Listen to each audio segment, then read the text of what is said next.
जय हिंद बच्चों। विराट ज्ञान में आपको पुनः स्वागत है। बच्चों आइए आज जो शुरू करने वाला हूं वो जो इक्वेशन जो समीकरण हम लोग बैलेंस कर रहे थे उसकी फायदे क्या है, आखिर क्यों हमारे दैनिक जीवन में इसकी जरूरत है। क्योंकि हमने पिछले वीडियो में इसे बैलेंस करने की तरीका जो है उसे पूरी तरह हम लोग देख चुके हैं। तो आइए इस वीडियो में पार्ट थर्ड, चूंकि पार्ट 2 दे चुका हूं इसीलिए पार्ट थर्ड शुरू करने वाला हूं। एक्सरसाइज फर्स्ट केमिस्ट्री क्लास 10 रासायनिक अभिक्रिया एवं समीकरण, अर्थात इन समीकरणों का हमारे दैनिक जीवन में क्यों जरूरी है, क्या फायदे हैं, हमारे वैज्ञानिकों को क्या फायदा इससे हुआ है और हम सब विद्यार्थियों को भी क्या फायदा है। तो चलिए इस समीकरण का जो फायदे हैं उसे जानने की कोशिश करते हैं। चलिए शुरू करते हैं।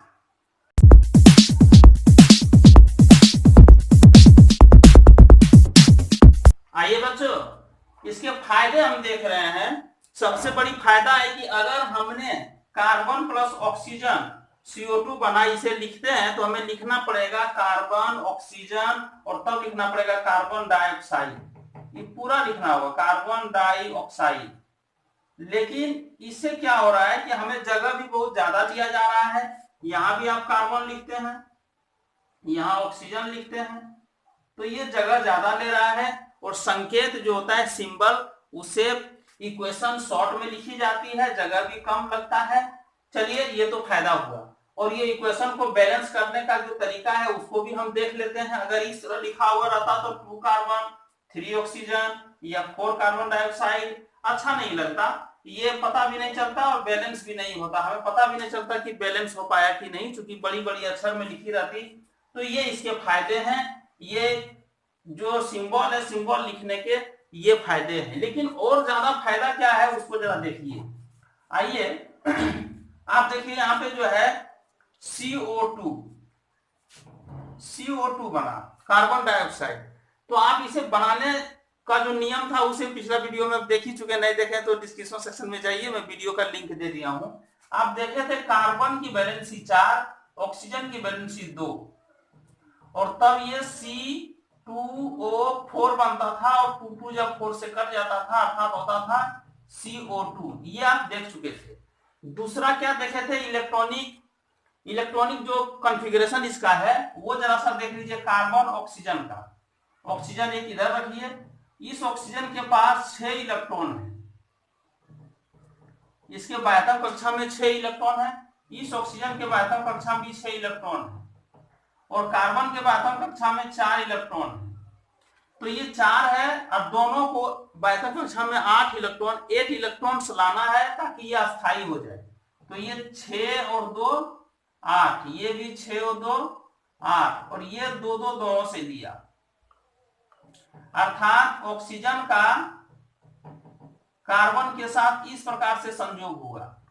और तब आप देखें कि जहां 4 इलेक्ट्रॉन का साझा होता है वहां पे 2 बॉन्ड हम लोग देते हैं, तो ऑक्सीजन का डबल बॉन्ड कार्बन के साथ डबल बॉन्ड और तब हमारे पास मिलकर बन गया CO2।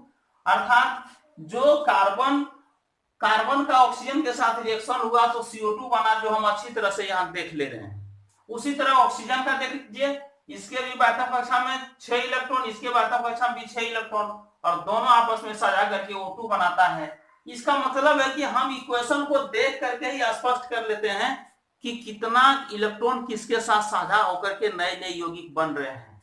यहाँ पे हाइड्रोजन ऑक्सीजन मिल करके H2O जड़ बनाया था तो 2 आप मल्टीप्लाई करते थे, यहाँ भी 2 दे देते थे।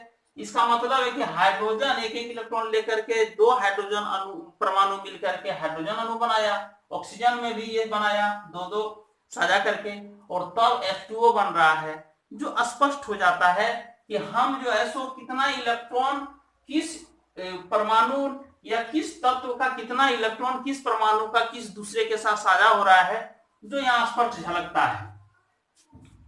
बच्चों इक्वेशन के और फायदे क्या हैं? रासायनिक समीकरण को अधिक उपयोगी बनाना। कैसे आप बना सकते हैं ज्यादा उपयोगी, आइए देखते हैं। यहाँ पे देखिए इक्वेशन को देख करके आप क्लियर कर दीजिएगा कि ये गैस है, कि ये द्रव है, कि ये ठोस है। कैसे पता करेंगे कि ठोस के लिए आप S लिखते हैं, फर्स्ट लेटर S लेते हैं, द्रव का लिक्विड होता है L लेते हैं, गैस का G होता है, तो गैस का फर्स्ट लेटर G है, G लेते हैं जली विलयन का एक्वस होता है, इसलिए AQ लेते हैं, ये AQ है। आइए देखते हैं अभिकारकों एवं प्रतिफलों की भौतिक अवस्था की जानकारी। उसकी भौतिक अवस्था क्या है, ठोस है या द्रव है या गैस है। आइए देखते हैं CaCO3। आप CaCO3 जानते ही हैं, ये सॉलिड होता है और जब ये टूटता है तो ये CaO कैल्शियम ऑक्साइड में और CO2 गैस में, अर्थात गैस को हम तीर द्वारा दिखाते भी हैं, ऊपर की गैस ऊपर उड़ जाता है। तो हमें क्लियर हो जाता है इक्वेशन को देख करके कि ये लिक्विड है कि ठोस है कि गैस है। आइए जिंक को आप लेते हैं जो ठोस है और ये एक्वस है, H2SO4 एक्वस है, जली विलयन है, और ये ZnSO4 जिंक सल्फेट एक्वस है, और H2 तो आप जानते हैं हाइड्रोजन गैस होती है, जो गैस है जो आकाश में उड़ जाती है, इसलिए तीर से दिखा देते हैं। ऊष्माक्षेपी एवं ऊष्माशोषी अभिक्रिया हो रही है, ये भी आप इक्वेशन को देख करके ही जानकारी ले लेते हैं। कैसे लेते हैं, क्योंकि आप जानते हैं कार्बन और ऑक्सीजन की जब आपस में प्रतिक्रिया होती है, अर्थात कार्बन जलता है ऑक्सीजन की उपस्थिति में, कार्बन का जलना ऑक्सीजन की उपस्थिति में ही ये हुआ, कार्बन का ऑक्सीजन से प्रतिक्रिया होना, और ये जब प्रतिक्रिया होती है तो CO2 बनता है जो धुआं के रूप में बनता है, और तब क्या निकलता है, आप जानते हैं कोई कागज जला रहे हैं आप, तो वो कार्बन जल रहा है ऑक्सीजन की उपस्थिति में, तो आग भी निकल रहा है, अर्थात ताप भी, ऊष्मा भी निकल रहा है और धुआं भी निकल रहा है, दोनों निकलता है। इसीलिए आप जानते हैं कि ये ऊष्माक्षेपी अभिक्रिया इसको कहते हैं, जहां पे ऊष्मा हमको मिलता हो, अलग से निकलता हो। लेकिन आप जो नाइट्रोजन और ऑक्सीजन की अभिक्रिया होती है तो ऊष्मा, इसमें ऊष्मा दीजिएगा आप, नाइट्रोजन की अभिक्रिया ऑक्सीजन की उपस्थिति में कराने के लिए आपको और ऊष्मा देना पड़ेगा, तब ये जो है सो नाइट्रोजन ऑक्साइड बनाएगा, अर्थात ये पहले ऊष्मा को सोख लेता है और ऊष्मा इसको चाहिए, इसीलिए इसे कहते हैं ऊष्माशोषी अभिक्रिया। आइए गैस के उत्सर्जन की जानकारी। तो निश्चित है कि यहाँ जिस प्रकार से आप देख रहे थे CO2 निकल रहा था, यहाँ भी देखिए Zn की प्रतिक्रिया एक्वस H2SO4 से कराने पर जिंक सल्फेट मिलता है और H2 गैस निकलती है।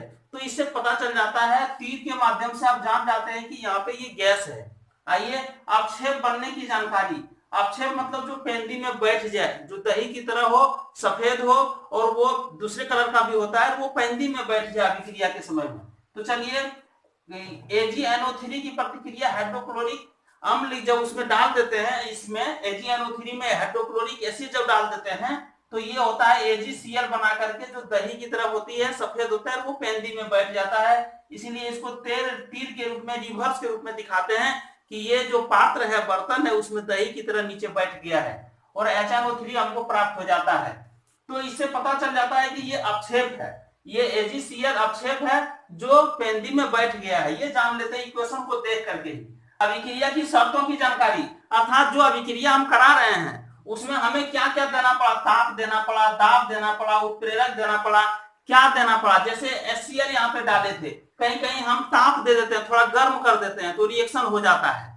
जैसे आप जानते हैं कि हाइड्रोजन गैस ले लीजिए, हाइड्रोजन गैस H2 और O2, हाइड्रोजन गैस लीजिए और ऑक्सीजन की उपस्थिति में थोड़ा सा माचिस की तिल्ली जला दीजिए तो जल बन करके गिर जाएगा, H2O बन के गिरेगा बूंद के रूप में। इसका मतलब है कि वहां पे हम ताप दिए, थोड़ा सा टेम्परेचर दिए और ये काम पूरा हो गया।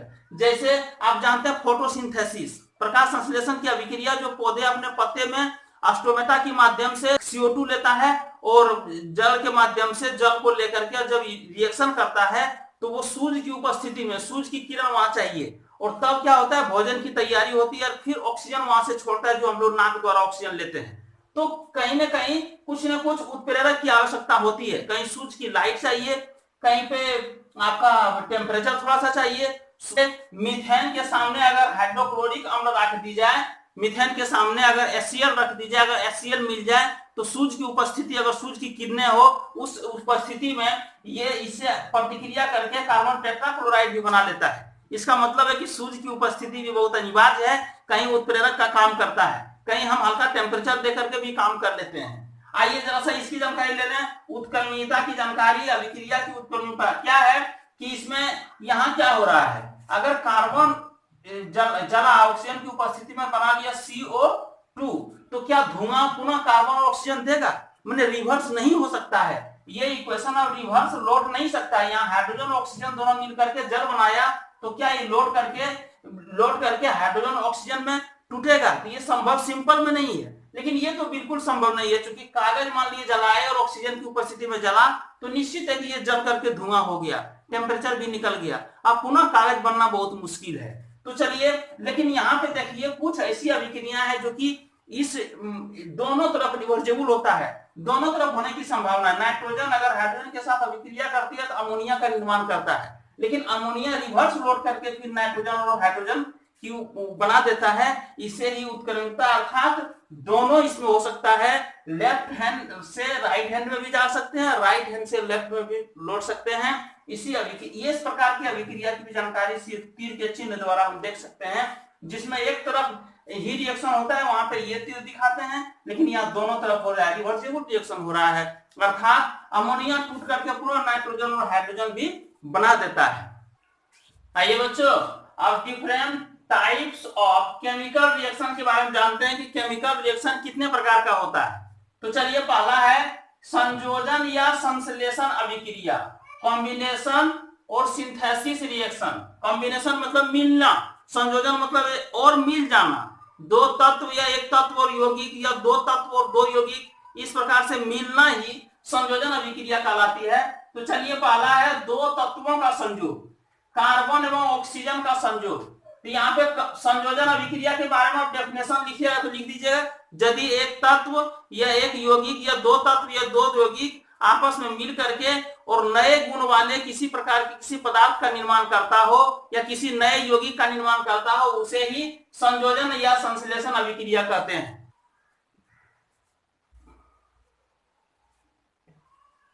इस डेफिनेशन को आप अच्छी तरह से नोट कर लीजिए।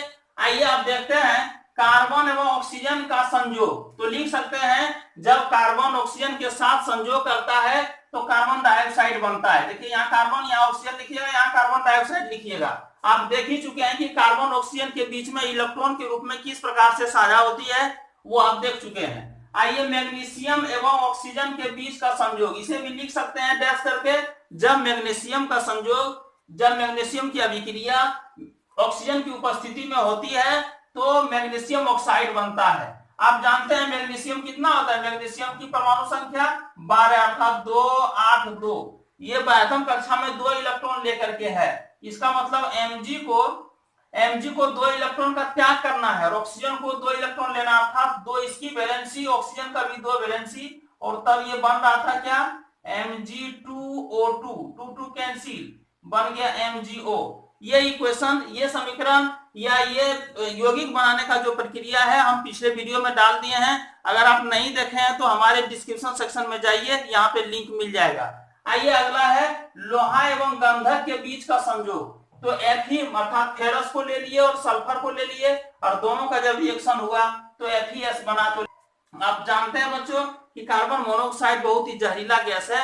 कभी भी हम अपने लैंप या लालटेन या दिया को जला करके अपने घर में पूरी खिड़की को बंद करके नहीं रहना चाहिए, क्योंकि ऑक्सीजन अगर नहीं मिलेगा ज्यादा मात्रा में तो कार्बन मोनोऑक्साइड बनाएगा और जो जहरीला है, बेहोश, हमें बेहोश भी कर सकता है, जान भी ले सकता है।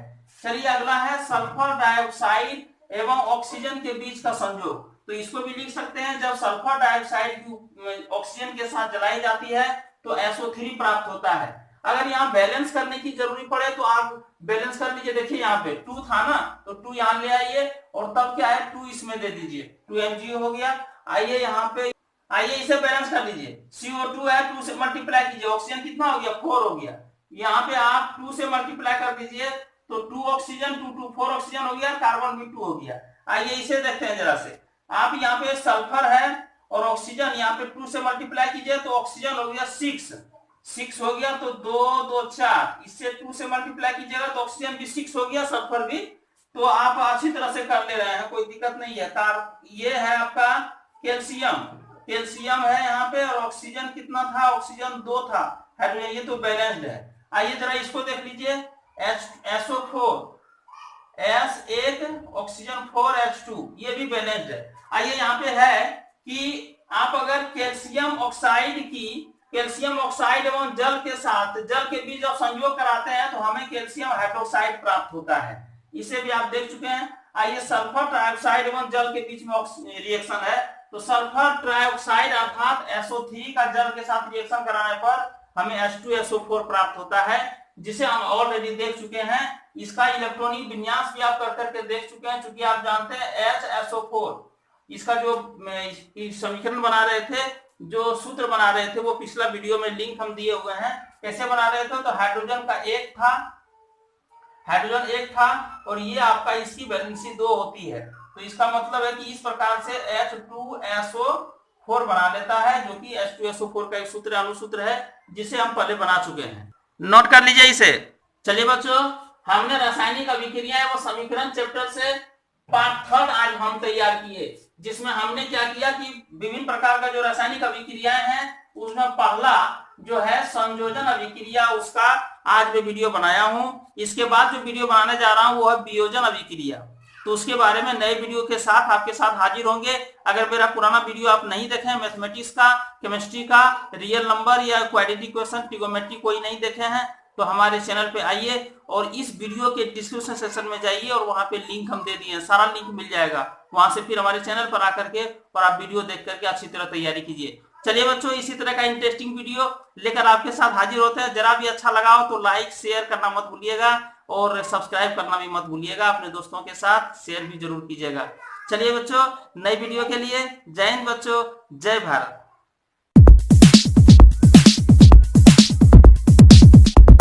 बच्चों, हमारा अन्य वीडियो रियल नंबर्स, ट्रिगोनोमेट्री देखिए, ट्रिगोनोमेट्री पार्ट 1, पार्ट 2, पार्ट 3, ऊंचाई एवं दूरी, तो हमारे चैनल पर आकर के हमारे चैनल को सब्सक्राइब कीजिए और इन सब वीडियो को देखकर आप अच्छी तरह अपनी तैयारी कीजिए।